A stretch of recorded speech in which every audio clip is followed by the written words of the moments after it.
सभी अभ्यर्थियों को मेरा प्यार भरा नमस्कार। तो कैसे हो आप लोग? आशा करता हूँ आप सभी स्वस्थ होंगे, मस्त होंगे और शानदार तरीके से अपनी तैयारी में लगे होंगे। तो आज के इस वीडियो में हम अपनी मिशन एलडीसी 2026 पेपर सीरीज को आगे बढ़ाते हुए अपना मॉडल पेपर नंबर 10 है उसे कंप्लीट करने वाले हैं, यानी कंप्लीट पढ़ने वाले हैं। और जैसा कि मैंने आप लोगों को पहले ही बता दिया है, ये मॉडल पेपर सीरीज आप लोगों के एलडीसी बनने का सपना पूरा करने वाली है। तो इस पेपर सीरीज के पेपर्स को आपको कंप्लीट देखना चाहिए। अब ज़्यादा समय नहीं लेते, देखो शुरू करते हैं पहले आज का पेपर और बाकी बातें हम कर लेंगे अपनी बीच में। और आज के इस पेपर में हम अपना जो कंप्लीट सिलेबस है इंग्लिश का, है ना, जो आपका सिलेबस है उसको कवर अप करते हुए अपने सारे बिंदुओं को शामिल करते हुए अपना पेपर है वो पढ़ने वाले हैं।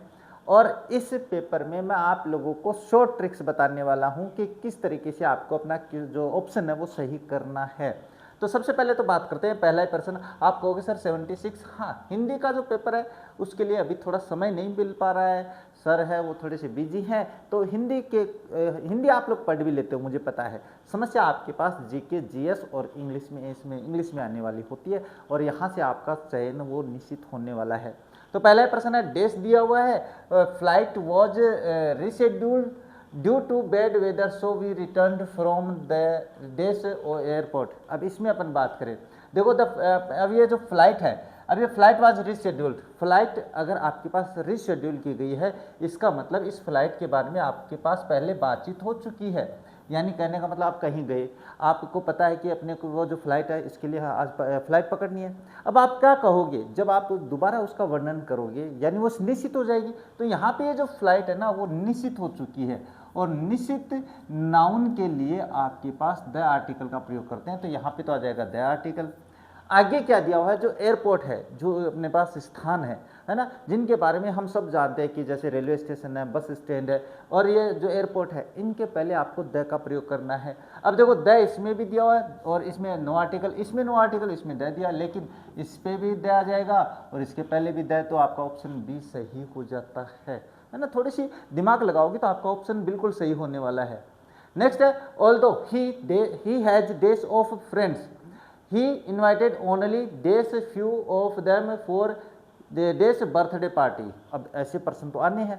although he has, अब यहाँ पे देखो अपने पास क्या है, a lot of ए है, many है, तो यहाँ पे many of कर देते हैं एक बार, many of friends। तो many of friends नहीं होता है, although he has यानी उसके जो कई सारे दोस्त हैं वो है, तो ये नहीं होगा। इसके बाद में क्या, पॉजिटिव वाक्य में many का प्रयोग वैसे भी नहीं होता है। अब मैनी नहीं आएगा तो इसको काट देते हैं। ए लॉट ऑफ, तो ए लॉट ऑफ के बाद में जो a lot of plus PCN का प्रयोग होता है भाई, बिल्कुल होता है, तो यहाँ पे आ जाएगा।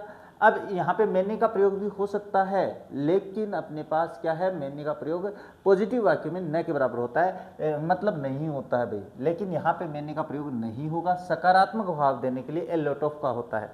इसके बाद ही इन्वाइटेड ओनली, अब यहाँ पे फ्यू के पहले या तो ए आएगा या द आएगा, तो यहाँ पे ए दिया हुआ है तो एफ यू हो जाएगा। ये लो, एफ यू के पहले या तो ए आता है या द आता है, आप जानते हो ये तो यहाँ पे ए हो जाएगा। और फॉर इसके बाद में इसमें क्या दिया हुआ है, हिज बर्थडे, देयर नहीं आएगा। क्यों नहीं आएगा, क्योंकि ये एक वचन है तो देयर नहीं आएगा। हर है, यहाँ पे ही है तो यहाँ पे हर दिया हो तो ये गलत हो गया, इट्स गलत हो गया। तो वैसे ही ऑप्शन की पहचान हो रही है आपके, तो है ना। शॉर्ट ट्रिक का जो शॉर्ट ट्रिक्स होती है वो यही बताती है कि आपके पहले देखो कि कौन से में क्या आ रखा है, आपका एक सही, इसका मतलब आपका ऑप्शन सही।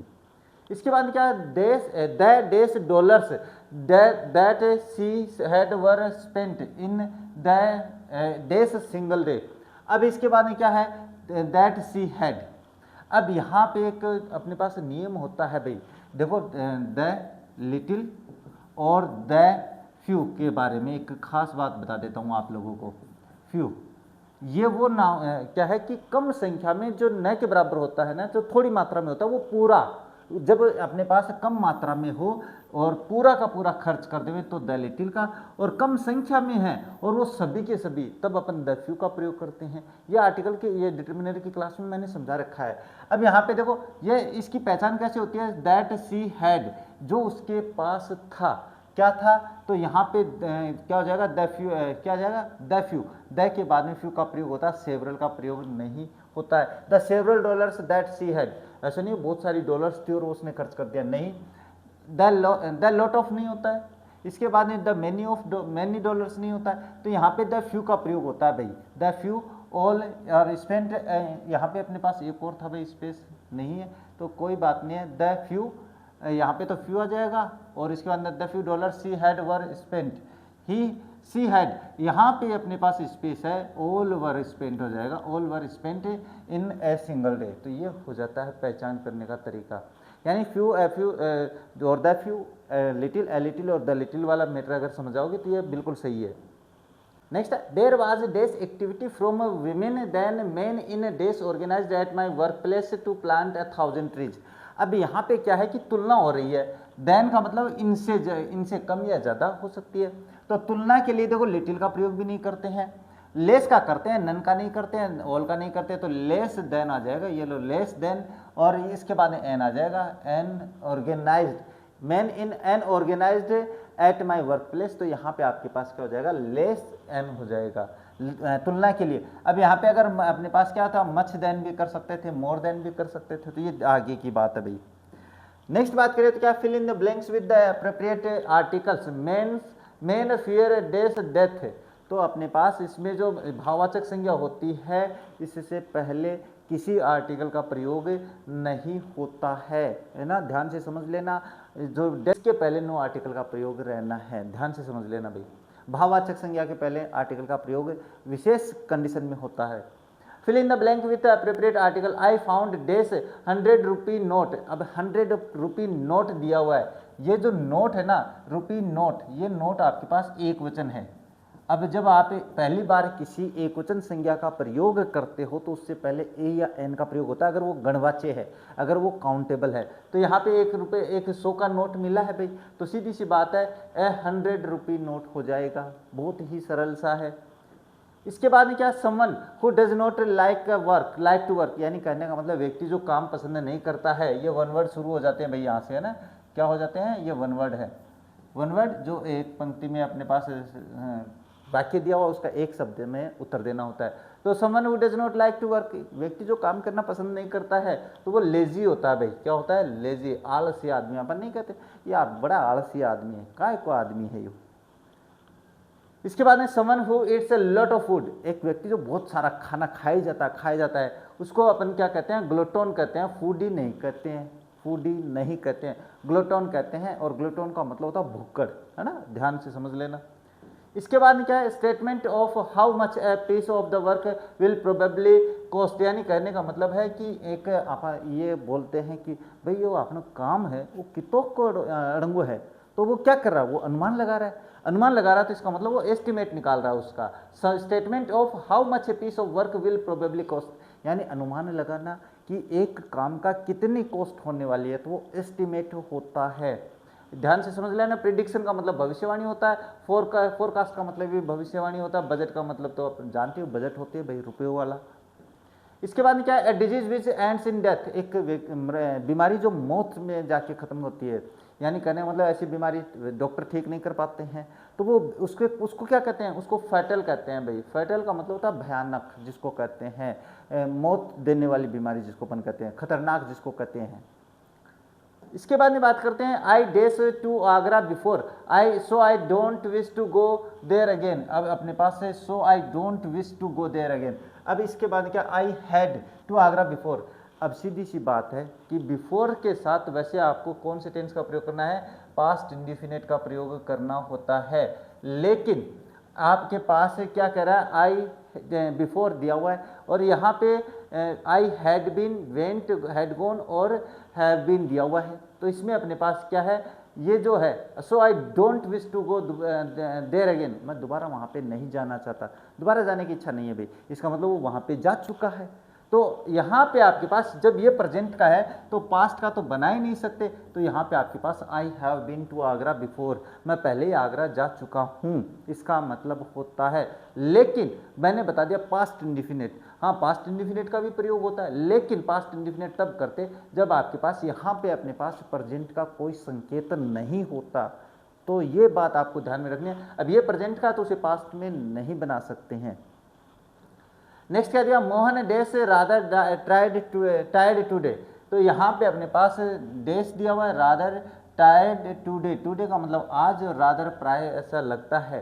तो इसका मतलब इसके साथ जो सीम वर्ब होती है ना, सीम वर्ब होती है, उसके साथ मोस्टली हम प्रेजेंट इंडेफिनिट का प्रयोग करते हैं। और प्रेजेंट इंडेफिनिट का अगर सिंपल वाक्य है और सिंगल अपने पास सब्जेक्ट जो है वो एक वचन है, तो वर्ब में ऐसे ऐसे जुड़ता है, तो यहाँ पे अपने पास सीम्स हो जाएगा। सीधी सी बात, बहुत ही सरल तरीका। नेक्स्ट बात करें तो she broke down when she डेस न्यूज, कहने का मतलब है जब उसने न्यूज सुनी तो वो बिल्कुल टूट गई, निराश हो गई, हमने ऐसे दुख में डूब गई, तो ब्रोक डाउन दिया हुआ है। तो मैंने एक नियम बताया है आप लोगों को, क्या बताया था? मैंने बताया था कि जब दो वाक्य वेन से जुड़े हो, तो ये रहा वेन आप लोगों के पास, इससे पहले एक वाक्य, इससे बाद में दूसरा वाक्य, और एक मतलब एक कार्य के तुरंत बाद दूसरा कार्य घटित हो जाता है, तो दोनों वाक्यों में, है ना, तो दोनों वाक्यों में अपन पास्ट इंडेफिनिट का प्रयोग करते हैं। ये कैसे पता चला मुझे? तो ये अपने पास पहले उसने क्या, एक न्यूज़ सुनी, और न्यूज़ सुनने के बाद में उससे क्या, वो दुख में डूब गई भी, उसने न्यूज़ सुनी और दुख में डूब गई, तो एक कार्य के तुरंत बाद दूसरा कार्य हो रहा है कि नहीं हो रहा है? तो यहाँ पे दोनों वाक्य पास्ट इंडेफिनिट में बनेंगे, तो एक को तो इसने पास्ट इंडेफिनिट में बना रखा है, दूसरा हम बना देते हैं, तो हियर की सेकंड फॉर्म हर्ड होती है। तो ये समझ लेना आप लोग, इस तरीके से वाक्य होता है सही। अच्छा, नेक्स्ट है I was sure that he does succeed. अब आई वाज श्योर दिया हुआ है यहाँ पे, सीधी सी बात है, पास्ट का है, तो विल का प्रयोग तो नहीं होगा, सेल का प्रयोग नहीं होगा, तो वुड और शुड में से अगर अपन बात करें तो वुड का प्रयोग होगा ही के अनुसार। ही के अनुसार किसका प्रयोग होगा भाई? वुड का प्रयोग होगा। क्या है? आई वाज श्योर, मैं पक्का निश्चित था कि वो सफल हो जाएगा, ये बात आती है भाई। इसके बाद क्या, the heavy rain will this the outdoor, तो विल के साथ हमेशा वर्ब की फर्स्ट फॉर्म आती है भाई, क्या आती है? विल के साथ हमेशा वर्ब की first form. The outdoor concert, अब यहाँ पे एक समस्या आ जाती है, अफेक्ट, इफेक्ट, डिफेक्ट और इलेक्ट। तो यहाँ पे जो इफेक्ट और इफेक्ट है, ये दोनों एक अपने पास होता है प्रभावित करना, लेकिन इनमें से एक वर्ब है और एक नाउन है।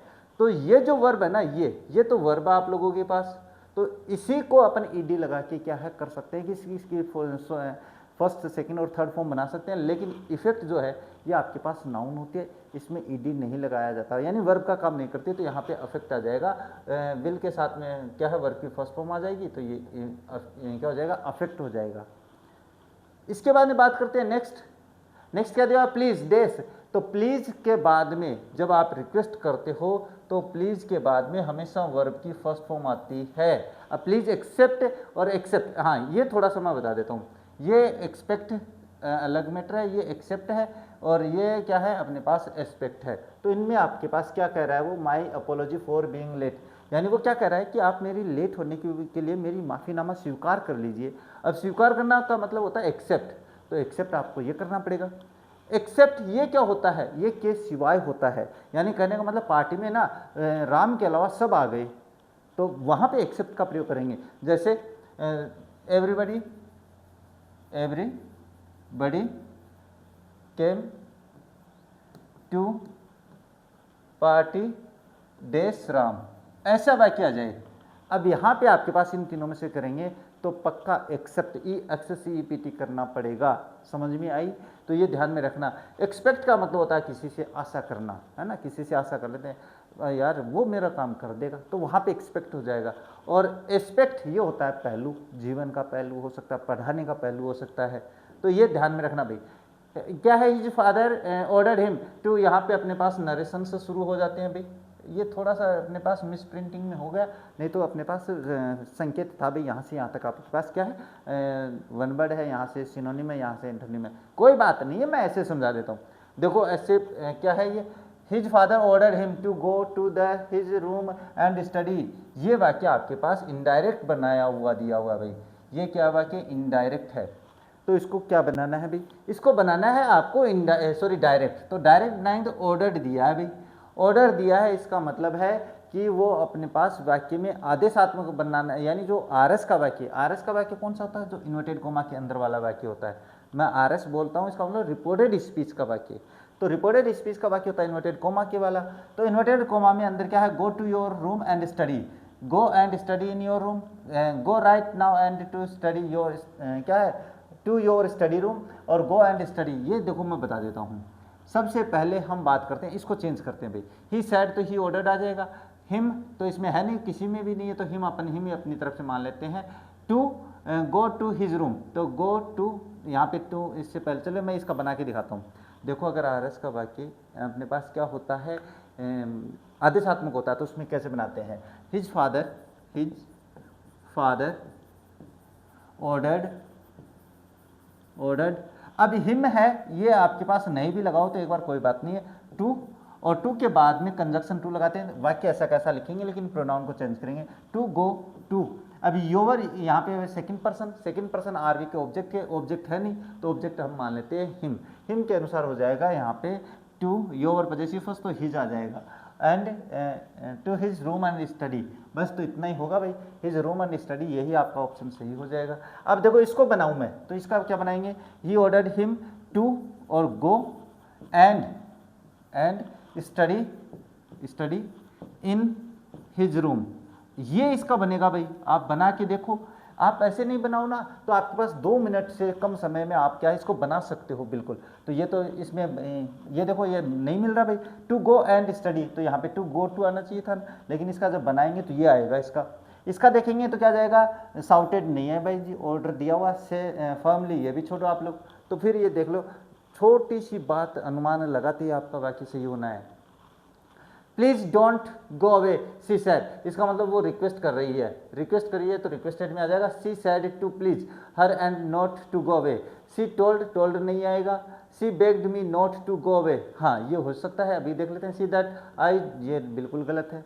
अब मैं बनाता हूँ इसका, देखो अगर आरएस का वाक्य दिया हुआ है, मतलब अपने पास क्या है, इनडायरेक्ट वाक्य दिया, डायरेक्ट बता रहा हूँ मैं, और अपने पास जो आरवी का वाक्य इन्वर्टेड कोमा के बाहर वाला वाक्य बाद में दिया हुआ, तो उसको पहले ही लिखेंगे इनडायरेक्ट बनाते समय, तो सी। और यहाँ पे अगर अपन बात करें तो रिक्वेस्टेड कर देता हूँ मैं एक बार, क्योंकि प्लीज़ के साथ अपन रिक्वेस्टेड का प्रयोग करते हैं। अब ये डोंट दिया हुआ है, प्लीज़ जैसे शब्दों को अपन हटा देते हैं, डोंट को हम क्या करते हैं, नोट टू करते हैं, नोट टू, और इसके बाद में पूरा वाक्य डोंट के बाद का ऐसा कैसा लिख देते हैं, don't not to go away.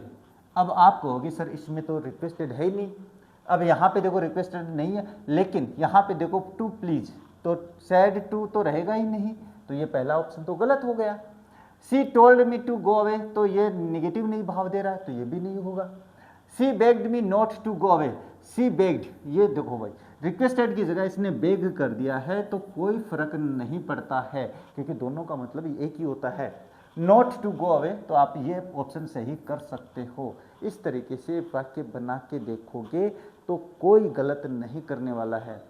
Next बात करें तो she said to her friend I know where I was, where is he everyone, वो अपने दोस्त से कहते हैं कि मैं जानती हूँ कि हर कोई कहाँ है। चलिए इसको हम बना देते हैं, यहाँ पे इसको बनाएंगे तो अगर आरएस का वाक्य सिंपल या नेगेटिव हो तो सैड टू को टोल्ड में बदलते हैं। तो देखो मैं बता देता हूँ, सी टोल्ड और इसके बाद में हर फ्रेंड, ये लिख दिया, यहाँ तक हो गया। और अब ये कोमा हटाएंगे तो कंजक्शन की आवश्यकता होगी। कंजक्शन कैसे लगाएंगे, आरएस का वाक्य सिंपल या नेगेटिव होने पे दैट कंजक्शन का प्रयोग करते हैं, और कंजक्शन के बाद में आपको सब्जेक्ट लिखना है। सब्जेक्ट लिखेंगे तो आई आ रखा है, तो आई कौन सा पर्सन, आई आपके पास फर्स्ट पर्सन, आरवी के सब्जेक्ट के अनुसार बदलेंगे। तो आई यहाँ पे सब्जेक्ट है, तो इस सी के अनुसार इस आई का सब्जेक्ट बदलेंगे थर्ड पर्सन में, तो सी का सी रह जाएगा। तो मैं यहाँ पे कर देता हूँ सी। इसके बाद में नो, पास प्रेजेंट इंडिफिनिट, टेंस परिवर्तन होगा। अगर आरवी आपके पास पास्ट में, पास्ट का मतलब अगर सैड दिया हुआ है, सीधी सी बात है, अगर सैड दिया हुआ है तो आरएस के वाक्य का यानी इन्वर्टेड कोमा के अंदर वाला वाक्य उसका टेंस परिवर्तन होगा। और अगर उसका टेंस परिवर्तन होगा तो प्रेजेंट इंडिफिनिट को पास्ट इंडिफिनिट में बनाएंगे, तो वो तो नो है, तो ये सेकंड फॉर्म न्यू हो जाएगी। और वेयर का कंजक्शन रह जाएगा, वेयर, और वाज एवरीवन आ जाएगा। इस एमआर को अपन वाज वर में चेंज कर देंगे, वेयर वाज एवरीवन या वेयर एवरीवन वाज, यह कर देते हैं भाई, वेयर एवरीवन वाज, एवरीवन और वाज। अब अपन अपने ऑप्शन देखेंगे कहाँ पे क्या है भाई। She told that she knew, where was everyone, सबसे पहले एक बात बता देते हैं, she told that she knew where was everyone, और she told her friend her friend इसमें नहीं दिया हो तो इसका मतलब ये आएगा that she knew where was everyone, और she told her friend that she knew where is everyone, नहीं, टेंस परिवर्तन नहीं किया। यहाँ पे क्या है, सी told her friend that she knows, ये भी नहीं, टेंस परिवर्तन नहीं किया, इसमें नहीं किया, तो इसका मतलब ये ऑप्शन सही हो जाएगा क्योंकि इसमें ऑब्जेक्ट नहीं लिखा है। तो she told her friend that she knew where was everyone, वैसे इसका सही रूप ये होना चाहिए था वेयर एवरीवन वाज, लेकिन ये अपने पास इंटरोगेटिव मार्क नहीं लगा रखा है, तो वेयर वाज एवरीवन भी सही होना है।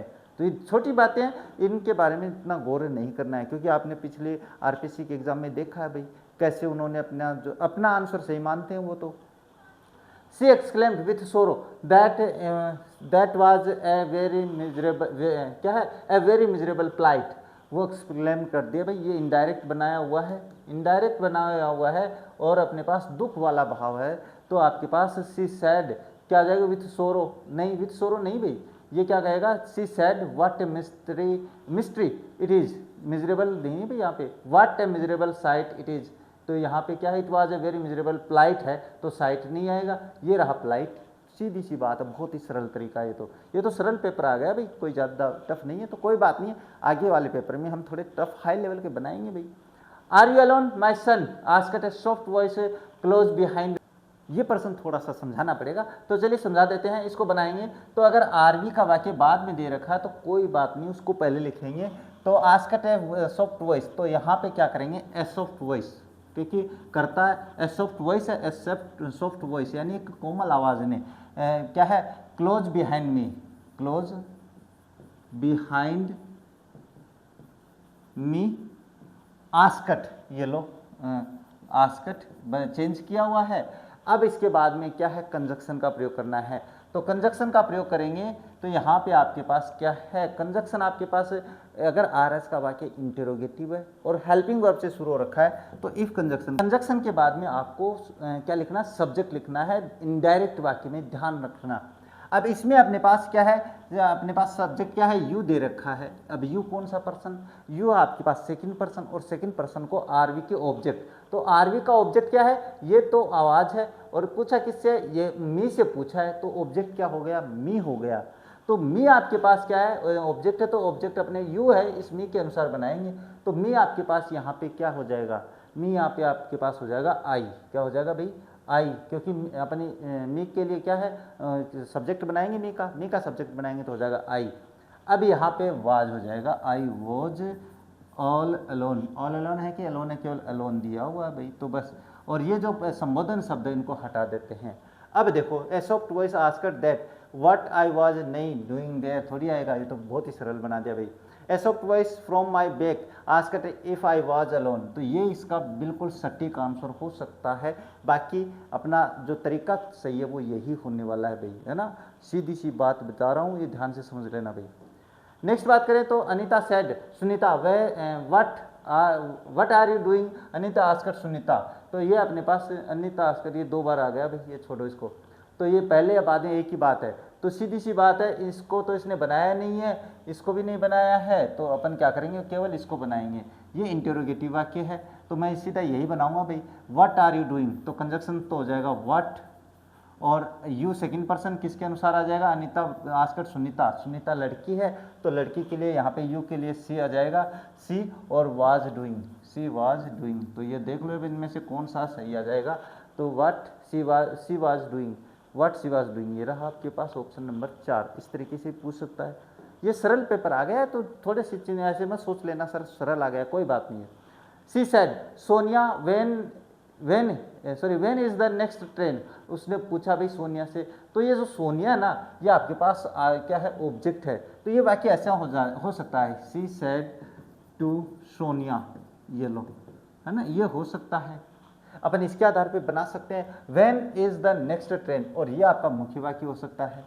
तो चलिए अपन क्या करते हैं, ही आस्क्ड कर देते हैं, क्योंकि अगर आर एस का वाक्य इंटेरोगेटिव है तो सैड टू को आस्क्ड में बदलते हैं, तो ही आस्क्ड कर देंगे। अब ऑब्जेक्ट्स जो क्या है, ऑब्जेक्ट दिया हुआ तो अच्छी बात है, और नहीं भी लिखते हो तो कोई बात नहीं, लेकिन इसने लिख रखा है, देखो लिख रखा है तो अपन यहाँ पे सोनिया कर देते हैं, है ना। सोनिया की स्पेलिंग के बारे में मत सोचना भाई, वहाँ पे आई ए लिखा है, यहाँ पे वाई ए, इसके बारे में छोड़ो। अब अगर आर एस का वाक्य इंटरोगेटिव और किसी डबल एस वर्ड से शुरू हो रखा है तो उसे ही कंजक्शन बनाते हैं। अब कंजक्शन के बाद में आपको सब्जेक्ट लिखना होता है, तो सब्जेक्ट क्या है अपने पास, the next train. The next train किसी के अनुसार बदलेगी नहीं, द नेक्स्ट ट्रेन है ना, नेक्स्ट ट्रेन, और बाद में वाज ये होगा टेंस, हाँ बिल्कुल। तो अब देख लेना आप कहाँ पे बनेगा। तो सोनिया वेन वुड नहीं, वेन वुड थोड़ी, वेन इज है दिया तो when was the following train, और हाँ फॉलोइंग ट्रेन सही रहेगा। सी आस्क्ड, क्योंकि नेक्स्ट को हम फॉलोइंग में चेंज कर देते हैं। इसके बाद क्या, he was made a surrender his passport. He was, हाँ ये अपने पास क्या है, पैसिव वॉइस, एक्टिव पोस्ट एवी और पैसिव है भाई। इसमें क्या है, ये आपके पास एक्टिव पैसिव वॉइस बना रखा है। मुझे कैसे पता चला कि ये पैसिव वॉइस का वाक्य है, क्योंकि इज एम और वाज, इज एम आर और वाज वर के साथ है ना, वाज वर के साथ अगर थर्ड फॉर्म दी है तो वो वाक्य पैसिव वॉइस का है। तो यहाँ पे देखो ही वाज मेड, तो वाज के साथ वर्ब की थर्ड फॉर्म दी हुई है। अगर आपके पास वाज, मैं एक आसान सा तरीका बता रहा हूँ पहचान करने का, इससे आसान तरीका कोई नहीं बताने वाला है। अगर आपके पास एक्टिव वॉइस का, सॉरी पैसिव वॉइस का वाक्य दिया हुआ है ना, ये पैसिव वॉइस का वाक्य दिया हुआ है और कह रहा है एक्टिव वॉइस में चेंज करो, तो सबसे पहले देखना उसकी वर्ब, आपको केवल वर्ब देखनी है। वर्ब दे रखी है आपके पास वाज प्लस वर्ब की थर्ड फॉर्म, वाज या वर्ब क्या है, वाज या वर्ब प्लस वर्ब की थर्ड फॉर्म। तो इसके लिए आपको केवल डिड वर्ब की सेकंड फॉर्म, अगर वाक्य केवल सिंपल है तो आपको किसका प्रयोग देखना है कि किस वाक्य में वर्ब की सेकंड फॉर्म आएगी, है ना। ये सीधा सा तरीका पहचान बता रहा हूँ। अगर वाज प्लस वर्ब की थर्ड फॉर्म दिया हुआ है या वर्ब प्लस वर्ब की थर्ड फॉर्म है तो आपको देखो, अगर वो वाक्य सिंपल है, इसमें ना तो नोट दिया हुआ है ना, ना आपके पास पर्सनवाचक चिन्ह लगा है, तो ये तो सिंपल वाक्य है। तो फिर आपके पास वाक्य में देखो जो नीचे ऑप्शन है उसमें सेकंड फॉर्म किस में आई है, तो I made him to surrender his passport, एक तो ये रही second form. The authorities made, तो यहाँ पे क्या है, द अथॉरिटीज मेड एक इसमें है him to surrender his passport. अब यहाँ पे क्या है, द अथॉरिटीज है ना, ये आपके पास क्या है, सब्जेक्ट है जो कि उसने इसको पासपोर्ट देने के लिए मजबूर किया है। और इसके बाद द मेड नहीं आएगा, the made him surrender his passport, और वी मेड नहीं आएगा इसमें आपके पास ये दोनों ऑप्शन सही होते हैं भाई, क्योंकि द अथॉरिटीज भी ऐसा कर सकती है और द भी अथॉरिटीज के लिए द का प्रयोग भी सही होता है। तो ये ऑप्शन आपके पास अपन करेंगे तो अथॉरिटी जो है ना ये ज़्यादा बेटर रहेगा, क्योंकि पासपोर्ट लेने के लिए अथॉरिटीज़ है वो क्या करती है, आदेश देती है। तो ये थोड़ी सी बात ध्यान में रखनी भाई। नेक्स्ट है he expected us to offer him the job. अब यहाँ पे आपके पास क्या है, पैसिव वॉइस बनाना, he expected us to offer him a job, उसने हमसे आशा की कि एक जॉब उसे ऑफर की जाए। तो a job was expected by us to, नहीं बाय अस नहीं आएगा भाई, क्यों, क्योंकि ये तो आपने से एक्सपेक्ट कर रहा है, तो बाय हिम जरूर हो सकता है। तो an offer of a job by us was expected by him, और an offer of a job was, तो यहाँ पे एक्सपेक्टेड वाज है तो वर्ब की सेकंड फॉर्म आ जाएगा, तो ये सही हो जाएगा, है ना। पैसिव वॉइस एक्टिव वॉइस से पैसिव वॉइस बनाते समय एक बात और बता देता हूँ, एक्टिव वॉइस से पैसिव वॉइस बना रहे हो तो इसमें आपको क्या करना है, कुछ नहीं करना है, वाक्य देखना पास्ट इंडेफिनिट में है और वर्ब की सेकंड फॉर्म दे रखी है ना, वर्ब की सेकंड फॉर्म। तो पैसिव वॉइस में वाज या वर्ब के साथ, वाज या वर्ब के साथ वर्ब की थर्ड फॉर्म बनानी पड़ेगी। तो जिसमें वाज या वर्ब नहीं है उसको तो छोड़ दो, बाकी देख लो। तो ये इस तरीके से पहचान हो सकती है ना, सो ट्रिक है कि नहीं। अब Jack was forcing through the crowd, अब अपने पास क्या करना है, Jack was forcing through the crowd, तो Jack was being forced through the crowd, नहीं जैक का नहीं होगा, the crowd was forcing through by Jack, और the crowd forced through Jack, the crowd was being forced through by Jack, ये आपका सही answer हो जाएगा। अगर वाक्य में एक्टिव वॉइस के वाक्य में वाज, एक सीधी सी आसान सी पहचान बता रहा हूँ, वाज या वर्ब प्लस वर्ब की फर्स्ट फॉर्म प्लस आईएनजी दिया हुआ है, तो आपको देखना ये दोनों तो आएंगी साथ में, इसके साथ बीइंग का प्रयोग जरूर होगा भाई, बीइंग प्लस वर्ब की थर्ड फॉर्म जरूर आएगी इनके बाद में, तो वो केवल इसी में है, तो ये आपका सही होना है। इस तरीके से आप शॉर्ट तरीका देखो भाई। अनईजी क्या है, uneasy silence succeeded the shot. अब यहाँ पे एन अनईजी साइलेंस सक्सीडेड, तो ये भी वर्ब की सेकंड फॉर्म दे रखी है, तो जिसमें वाज या वर है वो देखेंगे भाई, तो वाज वर सभी में भाई, तो क्या हो जाएगा, द शॉट, तो the shot was successful after an, नहीं ये इतना तो है नहीं इसमें, the shot was succeeded by an uneasy silence, ये इसका सही हो जाएगा भाई, बिल्कुल इसके अलावा कोई नहीं होगा। देखो the shot was succeeded by an uneasy silence among them, तो अमंग देम तो है नहीं उसमें, तो ये तो अपनी तरफ से लगाया हुआ है, तो ऑप्शन बी सही हो जाता है। इसके बाद में बात करते हैं क्या, द दार्जिलिंग ग्रोज टी, तो दार्जिलिंग ग्रोस, दार्जिलिंग का मतलब दार्जिलिंग जो तो दार्जिलिंग जो स्थान है ना वो अपने पास चाय नहीं उगाता, दार्जिलिंग के लोग उगाते हैं। तो यहाँ पे टी ग्रोज इन दार्जिलिंग नहीं हो जाएगा, T is grown in Darjeeling ये हो जाएगा, बिल्कुल सही है। लेट द टी नहीं, बिल्कुल नहीं है, ये प्रेजेंट इंडिफिनिट का, तो ये हो जाएगा T is grown in Darjeeling, चाय उगाई जाती है दार्जिलिंग में। इसके बाद में क्या है, प्रीपोजिशंस का प्रयोग करना है। The police accuse the young man, अब अपन एक्यूज्ड के बाद में आपको ऑफ का प्रयोग करना होता है। ये फिक्स प्रीपोजिशंस होते हैं और इनके लिए मैंने आप लोगों को पहले ही बता दिया है कि वोकेब पार्ट आपको याद ही करना पड़ेगा। इसके बाद में अ गुड जज नेवर जंप्ड द कंक्लूजन, यानी डेस कंक्लूजन, जंप्स के बाद में क्या है, टू का प्रयोग होता है। जंप्स के बाद में क्या है, टू का प्रयोग होता है। इसका मतलब होता है नेवर जंप्स, यानी बिना सोचे समझे नहीं पहुंचता है, तो जंप्स टू के बाद में यहाँ पे टू हो जाएगा भाई। इसके बाद क्या, I don't understand what you are getting, यहाँ पे अपने पास क्या है, गेटिंग डेस दिया हुआ है, तो गेटिंग एट, जो गेट एट है ना, ये अपने आप में फ्रेजल वर्ब होती है भाई, किसी तर्क पे किसी बात पे आना, इसका मतलब होता है गेटिंग एट, है ना, कोई बात समझाने के लिए। इसके बाद में बात करते हैं नेक्स्ट क्या है, minority expressions can not forever be kept in the check डेस the gun, sorry the gun है, तो माइनॉरिटी एक्सप्रेशंस दिया हुआ है भाई, can not forever be kept in check, तो अपने पास forever be kept passive voice का वाक्य है, तो यहाँ पे द गन दिया हुआ है, तो सीधी सी बात है बाय का प्रयोग हो जाएगा, यहाँ पे सीधी सी बात है, तो अपने पास पेसिव वॉइस का वाक्य इसलिए। अपने पास क्या है, the sarpanch turned down the proposal without thinking properly, turned down का मतलब होता है नकार देना, न ठुकरा देना, सरपंच ने बिना सोचे समझे अपने पास जो प्रपोजल था उसको ठुकरा दिया, तो टर्न डाउन होता है।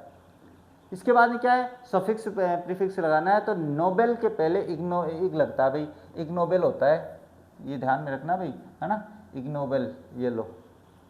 इसके बाद में बात करें क्या, नेचुरल के पहले आपको क्या लगाना है, अननेचुरल लगाना है, पहले आपको अन लगाना होता है, अननेचुरल हो जाता है, ये तो आप सफिक्स प्रीफिक्स कर दोगे आप लोग।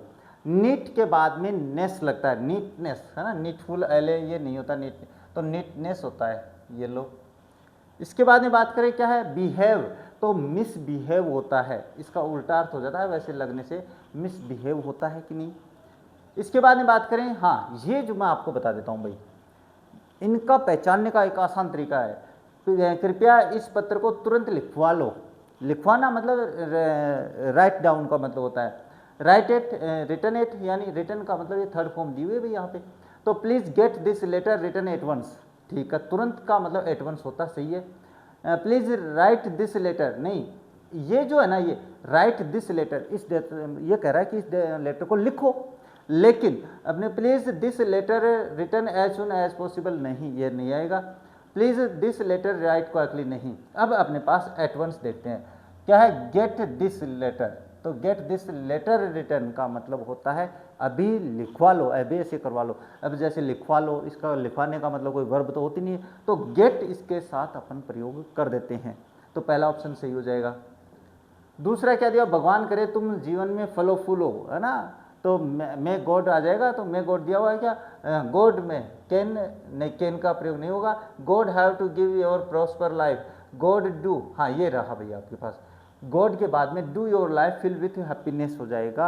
ये अपने कोई तौर तरीके नहीं होते इनके नियम, आपको खुद देख लेते हैं, डू योर लाइफ, है ना, गॉड डू योर लाइफ, भगवान करे, तो भगवान डू जो यहाँ पे करने की भूमिका निभा रहा है, और इम्फेटिक भी कर रहा है ये, अब इम्फेटिक आप समझ नहीं पाओगे।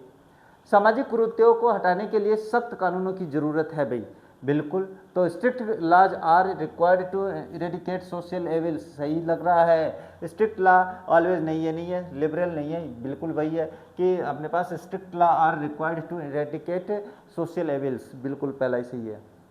इसके बाद में क्या है, pay attention to what I से, यानी ध्यान दो जो मैं कह रहा हूँ, इसका मतलब होता है तो जो कुछ मैं कहता हूँ उसे ध्यानपूर्वक सुनो, ध्यान दो मुझे क्या कुछ कहना है, नहीं ये नहीं होगा भाई।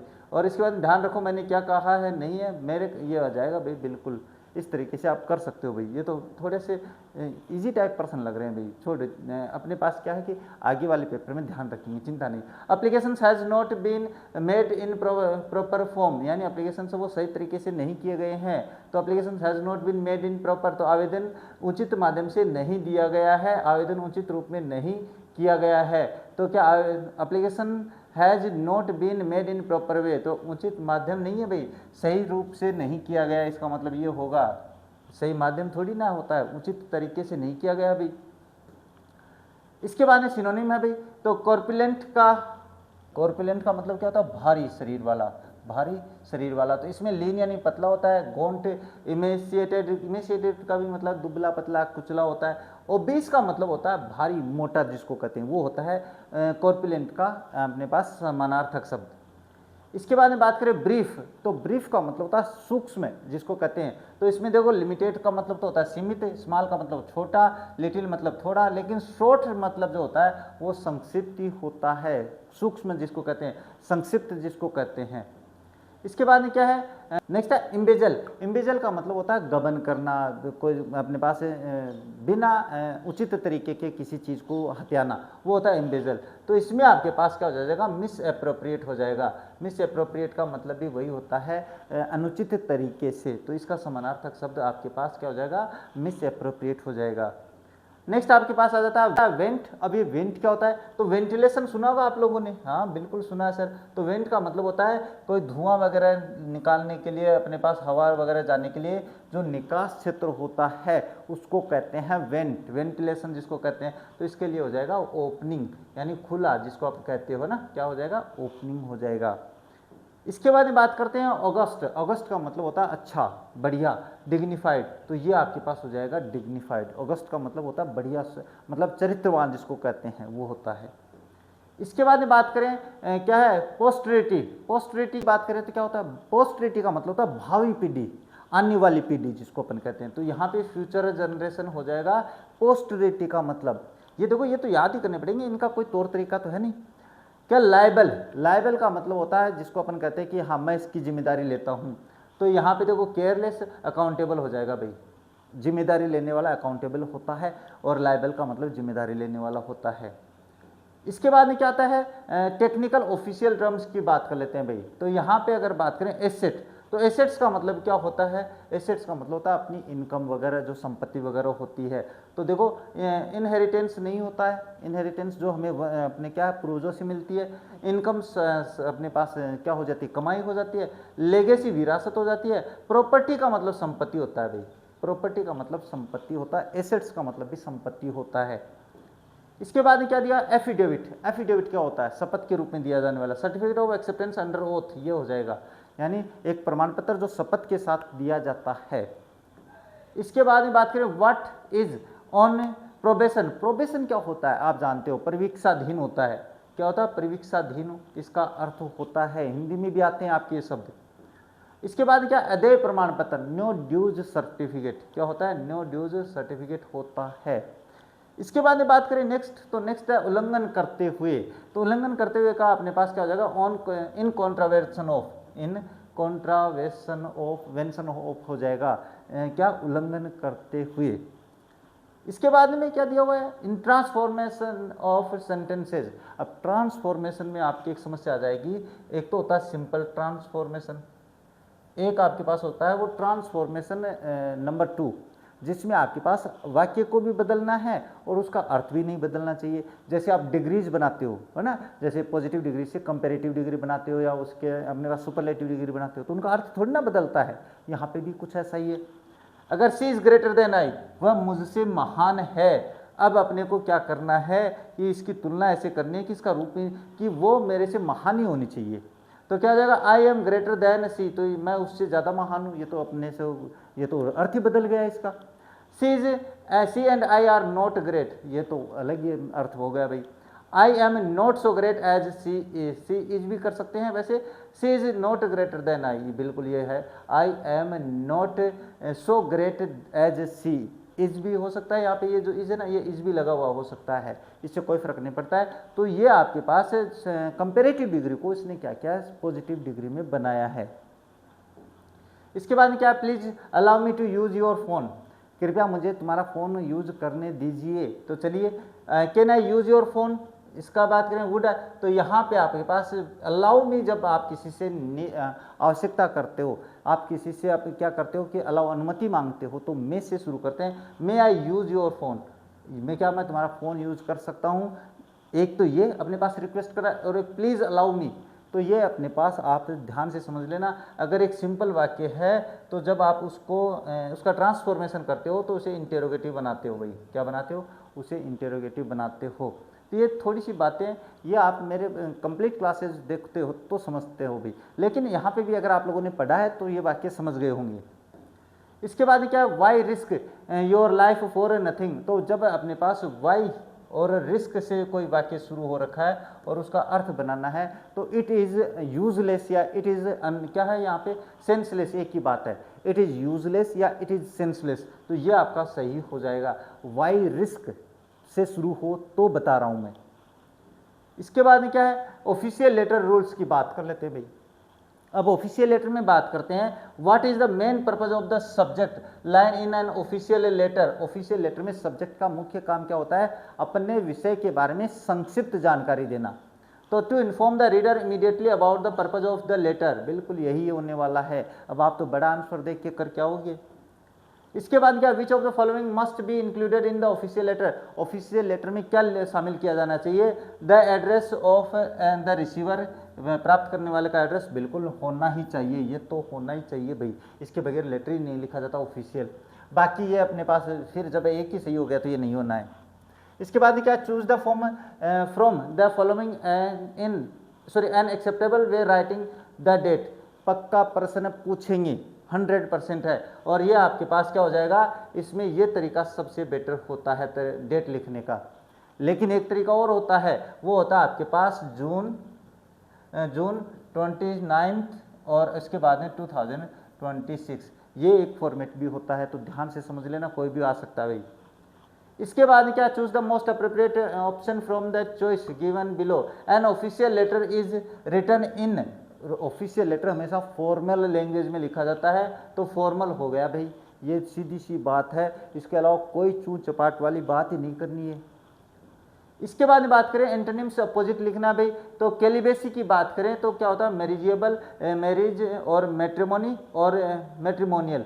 अब देखो कैलिबेसी कौन होता है, कैलिबेसी का मतलब होता है जो क्या होता है, कुंवारा जिसको कहते हैं वो होता है, तो इसमें आपके पास मैट्रिमोनी आ जाएगा भाई, मैट्रिमोनी, ये सारे वैसे समानार्थक ही है भाई, इसमें आपके पास थोड़ी सी गड़बड़ी होगी, मैट्रिमोनी आ जाएगा इसका, कैलिबेसी का तो मैट्रिमोनियल का मतलब वैवाहिक की दृष्टि से, और मैरिज का मतलब भी शादी होना है, तो ये सीधी सी बात है, लेकिन मैट्रिमोनी इसमें ज़्यादा बेटर रहेगा भाई।